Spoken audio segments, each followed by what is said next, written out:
ঢাকায় সিনেমার শীর্ষ নায়ক শাকিব খান ব্যক্তিজীবনে দুইবার বিবাহ বন্ধনে আবদ্ধ হয়েছেন তিনি। দুটি বিয়েই ছিল গোপনে। প্রথমে চিত্রনায়িকা অপু বিশ্বাস এবং পরে আরেক চিত্রনায়িকা শবনম বুবলিকে বিয়ে করেন শাকিব খান। তবে কোনো বিয়েই টিকে নেই এই সুপারস্টারের। বিয়ের কয়েক বছরের মাথায় আলাদা হয়ে যান তারা। বর্তমানে সিঙ্গেল ফাদার বলা যায় শাকিব খানকে। তার জীবনে অপু বুবলি দুজনেই এখন অতীত। তাই বলে থেমে নেই শাকিব খান। আকাশে বাতাসে শাকিব খানের নিত্য নতুন প্রেমিকার নাম শোনা যায় হরহামেশাই। এবার সেখানে যুক্ত হলো কলকাতার জনপ্রিয় অভিনেত্রী স্বস্তিকা মুখার্জি। তিনি তার ব্যক্তিগত জীবনে বহু সম্পর্কের মাধ্যমে পরিচিত। তার প্রেমের গল্প এবং প্রেমিকাদের তালিকাও বেশ দীর্ঘ।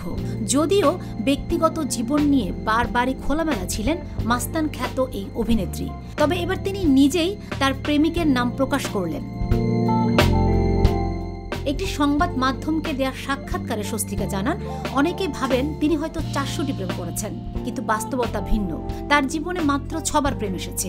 স্বস্তিকা বলেন, প্রতিবারই তার প্রেমিক ছিলেন বিশিষ্ট ব্যক্তি এবং তাদের সঙ্গেই গভীর সম্পর্কে জড়িয়েছিলেন তিনি।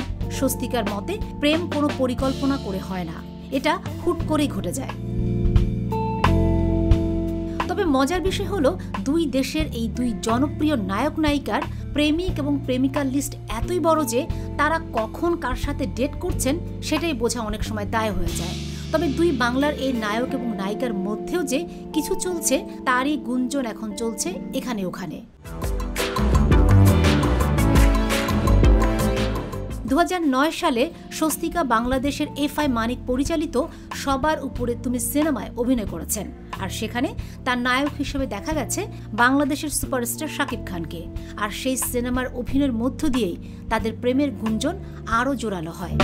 এখন দেখার বিষয় সিঙ্গেল ফাদার শাকিব খান এবং বোল্ড খ্যাত অভিনেত্রী স্বস্তিকা মুখার্জির প্রেমের তরি কোথায় গিয়ে দাঁড়ায়।